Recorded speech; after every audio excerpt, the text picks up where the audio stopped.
2024 کا کیا یہ آخری رمضان ہوگا؟ حضرت محمد صلی اللہ علیہ وآلہ وسلم نے اپنی امت کو آنے والے ہر قسم کے فتنوں کے بارے میں آگاہ کیا۔ آخری رمضان کا بھی بتایا گیا۔ کیا یہ آخری رمضان ہے؟ بہت سی نشانیاں پوری ہو چکی ہیں، اور سب سے بڑی نشانی یہ ہے کہ بسم اللہ الرحمن الرحیم۔ محترم ناظرین و سامعین، السلام علیکم ورحمۃ اللہ وبرکاتہ۔ ماہ رمضان امت مسلمہ کے لیے اللہ تعالیٰ کا خصوصی انعام ہے۔ یہ مہینہ نزول قرآن کا مہینہ ہے۔ اس ماہ مبارک میں پروردگار کی خاص رحمتوں اور برکتوں کا نزول، فراخی رزق، ایک دوسرے کی خیر خواہی اور جنت میں داخل ہونے کے لیے اور جہنم سے نجات حاصل کرنے کے لیے کی جانے والی کاوشوں کا مہینہ ہے۔ آخری کتاب شریعت کے نزول کے ساتھ ہی حضور صلی اللہ علیہ وآلہ وسلم کو نبوت کی بشارت دی گئی۔ امت مسلمہ پر نازل ہونے والے اس انعام و اکرام کی خوشی اور شکرانے کے طور پر مسلمانوں کو پر ایک ماہ کے روزے رکھ کر اضافی عبادت کا تحفہ ملا، اور پروردگار عالم نے ارشاد فرمایا، اے ایمان والو، تم پر اسی طرح روزے فرض کیے گئے ہیں جیسے تم سے پہلے لوگوں پر فرض کیے گئے تھے، تاکہ تم پرہیزگار بن جاؤ۔ اس آیت کریمہ سے یہ بات روزے روشن کی طرح عیاں ہو رہی ہے کہ مسلمانوں سے پہلے بھی دیگر امتوں پر روزے فرض قرار دیے گئے تھے، تاکہ وہ تقوی کے اعلیٰ ترین درجات پر فائز ہو سکیں۔ محترم ناظرین، رمضان المبارک کی اہمیت رسالت مآب صلی اللہ علیہ وسلم کی اس حدیث مبارکہ سے بالکل واضح ہو رہی ہے، کہ جس میں آپ صلی اللہ علیہ وسلم نے فرمایا کہ اگر معلوم ہو جائے کہ رمضان کی اہمیت کیا ہے تو امت تمنا کرے گی کہ سارا سال ہی روزے ہوں۔ رمضان المبارک کا یہ مقدس مہینہ ساری دنیا کے مسلمانوں کے لیے ذکر و فکر، تسبیح و تہلیل، کثیر تلاوت اور نوافل و صدقات و خیرات کا باعث بنتا ہے۔ اس مہینے کو پا کر دنیا کا ہر مسلمان اپنے اپنے ایمان اور کے مطابق حصہ لے کر اپنے جسم و روح کے لیے تقویت کا سامان فراہم کرتا ہے۔ اسی طرح حضور اکرم نور مجسم صلی اللہ علیہ وسلم کی یہ حدیث مبارکہ کہ روزہ گناہوں سے بچنے کے لیے ڈھال ہے، اس حدیث سے صاف واضح ہو رہا ہے کہ روزہ دار صرف اپنے آپ کو کھانے پینے سے ہی نہیں روکتا، بلکہ روزہ دار کو فحش گوئی، بیہودہ اعمال، لڑائی جھگڑا اور گالی گلوج سے پرہیز کرنے سے اجتناب کرنے کا بھی حکم دیتا ہے، کہ اگر اس طرح کا کوئی معاملہ روزہ دار کو پیش آ جائے تو وہ مد مقابل کو صرف اتنا ہی کہہ دے کہ میں روزے سے ہوں، اور وہ ایک بہت بڑی معاشرتی برائی سے بچ سکے گا، کیونکہ ایک طرف اگر نیک اعمال کرنا باعث اجر و ثواب ہے تو دوسری طرف ناظرین برائیوں سے بھی اپنے آپ کو بچانا انتہائی اہم فعل ہے، کام ہے۔ جیسا کہ رسول کریم رؤوف الرحیم احمد مصطفیٰ محمد مصطفیٰ صلی اللہ علیہ وسلم کا فرمان عالی شان ہے کہ آپ نے صحابہ کرام رضوان اللہ تعالیٰ علیہ مجمعین سے دریافت فرمایا کہ کیا تم جانتے ہو کہ مفلس کون ہے؟ تو صحابہ کرام نے عرض کی کہ حضور کی جو شخص صاحب مال نہ ہو وہ مفلس ہے۔ آپ صلی اللہ علیہ وسلم نے فرمایا کہ میری امت کا مفلس وہ ہے کہ جو قیامت کے دن نماز، روزہ اور زکوٰۃ جیسے اعمال اپنے ساتھ تو لے کر آئے گا، لیکن اگر اس کے ساتھ اس نے کسی کو گالی دی ہوئی ہوگی، کسی پر کوئی تہمت لگائی ہوگی، کسی کا ناحق مال کھایا ہو یا کسی کو ناحق قتل کیا ہو، تو اس کی نیکیاں مظلوموں میں تقسیم کر دی جائیں گی، اور اگر اس کی تمام نیکیاں ختم ہو جائیں گی تو اس مظلوم کے گناہ اس کے نامہ اعمال میں ڈال دیے جائیں گے۔ اسی طرح روزے کی فضیلت کے حوالے سے حضرت ابن عمر رضی اللہ تعالی عنہ سے روایت ہے کہ حضور نبی اکرم صلی اللہ تعالی علیہ وسلم نے فرمایا، جنت سال کے آغاز ہی سے اگلے سال تک رمضان المبارک کے لیے سجا دی جاتی ہے۔ آپ صلی اللہ علیہ وسلم نے فرمایا، جب رمضان المبارک کا پہلا دن ہوتا ہے تو عرش کے نیچے سے ایک ہوا چلتی ہے جو جنت کے درختوں کے پتوں سے حور عین پر پھیل جاتی ہے۔ بس وہ حور عین یہ دعا مانگتی ہیں، اے اللہ ہمارے لیے اپنے بندوں میں ایسے شوہر بنا جن سے ہماری آنکھیں ٹھنڈی ہوں اور ہم سے ان کی آنکھیں ٹھنڈی ہوں۔ قرآن مجید میں اللہ تبارک و تعالیٰ نے روزے کا حکم دیتے ہوئے فرمایا ہے کہ یعنی تم پر روزہ فرض کیا جاتا ہے شاید کہ تم متقی و پرہیزگار بن جاؤ۔ یہاں پر یہ نہیں فرمایا کہ اس سے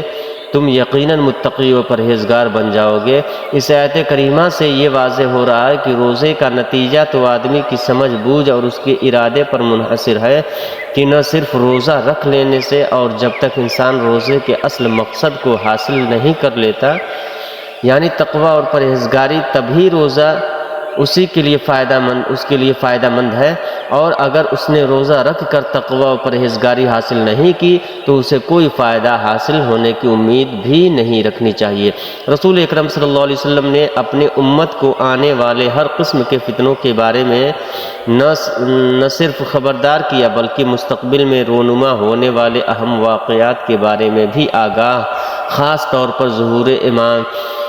فرمایا، خاص طور پر ظہور امام مہدی علیہ السلام اور خروج دجال سے متعلق واقعات کو تفصیلاً بیان کیا ہے، یہاں تک کہ حق و باطل کے ان دونوں اماموں کی ظہور خروج سے ما قبل کی حالات کو قدر تفصیل سے بیان کیا، اور جو کچھ نشانیاں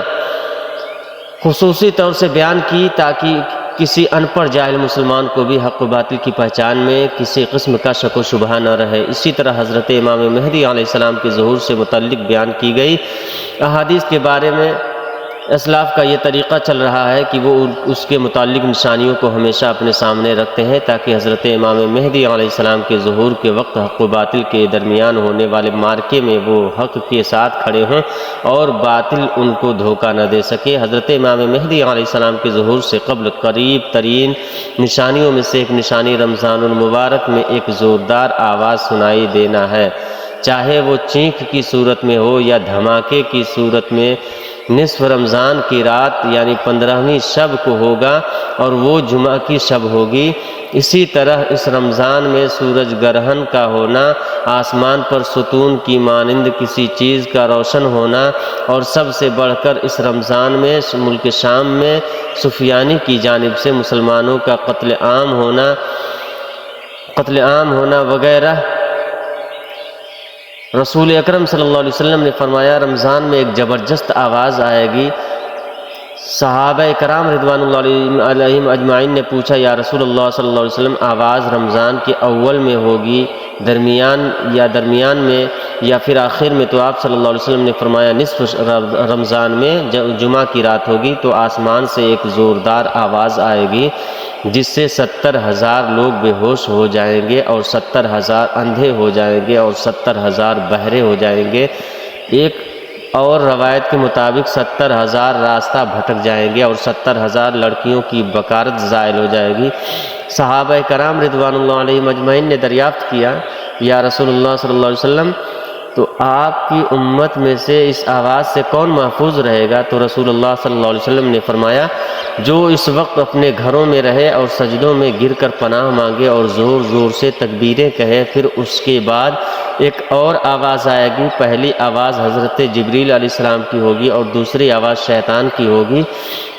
پھر فرمایا کہ واقعات کی ترتیب یہ ہوگی کہ آواز رمضان میں ہوگی اور دراصل جنگ کی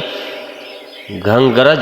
یا شور شرابہ ہوگا جو کہ شوال کے مہینے میں ہوگی، اور ذوالقعدہ میں قبائل عرب بغاوت کریں گے اور ذوالحجہ میں حاجیوں کو لوٹا جائے گا۔ رہا محرم کا مہینہ، محرم کا ابتدائی حصہ میری امت کے لیے آزمائش ہے اور اس کا آخری حصہ میری امت کے لیے نجات ہے۔ اس دن وہ سواری بما کجاوے جس پر سوار ہو کر مسلمان نجات پائے گا، اس کے لیے 1,00,000 سے زیادہ قیمت والے اس مکان سے بہتر ہوگی جہاں کھیل و تفریح کا سامان ہوگا۔ رسول اللہ صلی اللہ علیہ وسلم نے فرمایا رمضان میں ایک آواز سنائی دے گی، شوال میں شور شرابہ ہوگا اور ذوالقعدہ میں قبائل کی باہمی کشمکش، اسی سال حاجیوں کو لوٹا جائے گا اور منی میں بڑا کشت و خون ہوگا، بہت سے لوگ قتل کیے جائیں گے، وہاں اس وقت خون ریزی ہوگی، جبکہ وہ جمرہ عقبہ میں ہوں گے، اور محرم میں ایک ندا دینے والا آسمان سے ندا دے گا کہ جان لو یہ مہدی اللہ کا خلیفہ ہے، اس کی سنو اور اطاعت کرو۔ حضرت عبداللہ بن مسعود رضی اللہ تعالیٰ عنہ سے روایت ہے کہ رسول اللہ صلی اللہ علیہ وسلم نے فرمایا، رمضان میں چینخ سنائی دے گی تو شوال میں شور شرابہ ہوگا، اور ذوالقعدہ میں قبائل کی بغاوت ہوگی، اور ذوالحجہ میں خون، اور محرم کا مہینہ تو کیا ہی مہینہ ہے۔ ہم نے پوچھا کہ یا رسول اللہ صلی اللہ تعالیٰ علیہ وسلم یہ چیز کیسی ہوگی؟ آپ صلی اللہ علیہ وسلم نے فرمایا، 15ویں رمضان المبارک جمعہ کی رات کو دھماکہ ہوگا، جو سونے والے کو بیدار کرے گا، کھڑے ہونے والے کو بٹھا دے گا۔ شریف زادیاں اپنی خلوت گاہوں سے جمعہ کی رات کو نکل آئیں گی۔ اس سال زلزلے کثرت سے آئیں گے۔ جب تم جمعہ کے دن فجر کی نماز پڑھ لو تو اپنے اپنے گھر میں داخل ہو کر دروازے اور کھڑکیاں بند کر لینا، اور اپنی چادریں اوڑھ لینا، اور اپنے کان بند کر لینا، اور جب تمہیں چینخ کا احساس ہو تو اللہ کے سامنے سجدہ ریز ہو جانا، اور یہ پڑھنا کہ پاک ہے وہ ذات جو نقائص سے پاک ہے، جو ایسا کرے گا وہ نجات پائے گا، اور جو ایسا نہیں کرے گا وہ ہلاک ہو جائے گا۔ محمد بن علی رحمۃ اللہ علیہ کا قول ہے، دو نشانیاں ہیں جو زمین اور آسمان کی تخلیق سے لے کر آج تک نظر نہیں آئی۔ پہلی، رمضان المبارک کی رات چاند گرہن لگے گا، اور دوسری 15ویں رمضان کو سورج گرہن لگے گا۔ جب سے اللہ تعالیٰ نے زمین و آسمان کو پیدا کیا ایسا نہیں ہوا۔ یہ بات حقیقت ہے کہ سورج گرہن ہمیشہ چاند کی شروع کی تاریخوں میں ہوتا ہے، اور چاند گرہن ہمیشہ ایام 20 یعنی 13، 14 اور 15 کی تاریخ کو ہوتا ہے، لیکن ظہور مہدی سے ماہ قبل رمضان میں یہ ترتیب بدل جائے گی۔ حضور اکرم صلی اللہ علیہ وسلم نے فرمایا، لوگوں کی قیامت سے پہلے ایک رمضان ایسا آئے گا جس میں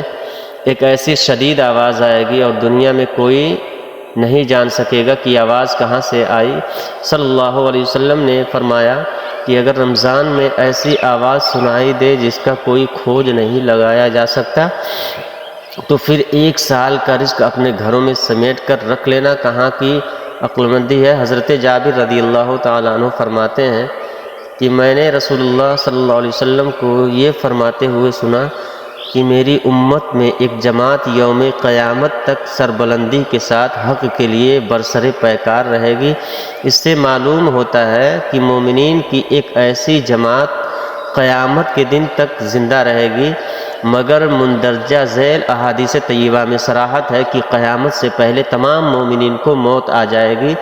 اور قیامت کے دن کوئی مومن زندہ نہ ہوگا۔ حضرت علی المرتضیٰ رضی اللہ تعالیٰ عنہ شیر خدا کرم اللہ وجہ الکریم سے پوچھا گیا کہ وہ کون سا عمل ہے جس سے موت کے وقت ملک الموت انسان کی تعظیم کرتے ہیں، اس کی اور اس کی روح سکون سے قبض کرتے ہیں، تو حضرت علی کرم اللہ وجہ الکریم نے ارشاد فرمایا، اے شخص وہ 3 عمل یہ ہے جو انسان یہ 3 کام کرتا ہے تو فرشتہ موت کے وقت اس کی تعظیم کرتا ہے، یوں وہ اپنے مالک حقیقی سے جا ملتا ہے۔ جب حضور صلی اللہ علیہ وسلم کی وفات کا وقت قریب آیا تو آپ صلی اللہ علیہ وسلم نے فرمایا، کیا میری امت کو موت کی تکلیف برداشت کرنی پڑے گی؟ تو فرشتے نے کہا، جی ہاں کرنی پڑے گی۔ آپ صلی اللہ علیہ وسلم کی آنکھ مبارک سے آنسو جاری ہو گئے۔ آپ اور اللہ تبارک و تعالیٰ نے فرمایا، آپ نے اللہ تبارک و تعالیٰ، اے محمد صلی اللہ علیہ وسلم، آپ کی امت اگر ہر نماز کے بعد آیت الکرسی پڑھے گی تو موت کے وقت اس کا ایک پاؤں دنیا میں ہوگا اور دوسرا جنت میں ہوگا۔ حضرت سیدنا ابو امامہ رضی اللہ تعالیٰ عنہ فرماتے ہیں کہ رسول اللہ صلی اللہ علیہ وسلم نے فرمایا، جو شخص ہر فرض نماز کے بعد آیت الکرسی پڑھے تو اس کو جنت میں داخل ہونے سے موت کے سوا کوئی چیز نہیں روک سکتی۔ محترم سامعین، آخر میں دعا ہے کہ اللہ تبارک و تعالی ہم سب کو اعمال خیر کرنے کی توفیق عطا فرمائے، دین کا علم حاصل کرنے اور دین پر سختی سے کاربند رہنے کی توفیق عطا فرمائے، اور اللہ تبارک و تعالی ہمیں آخرت کی تیاری کرنے کی توفیق عطا فرمائے۔ آمین ثم آمین بحق ایاک نعبد و ایاک نستعین۔ محترم ناظرین، کمنٹ باکس میں اللہ تعالیٰ کے 99 ناموں میں سے ایک نام ضرور ٹائپ کریں، اور ویڈیو پسند آئی ہو تو لائک اور چینل کو سبسکرائب بھی کریں۔ السلام علیکم ورحمۃ اللہ وبرکاتہ۔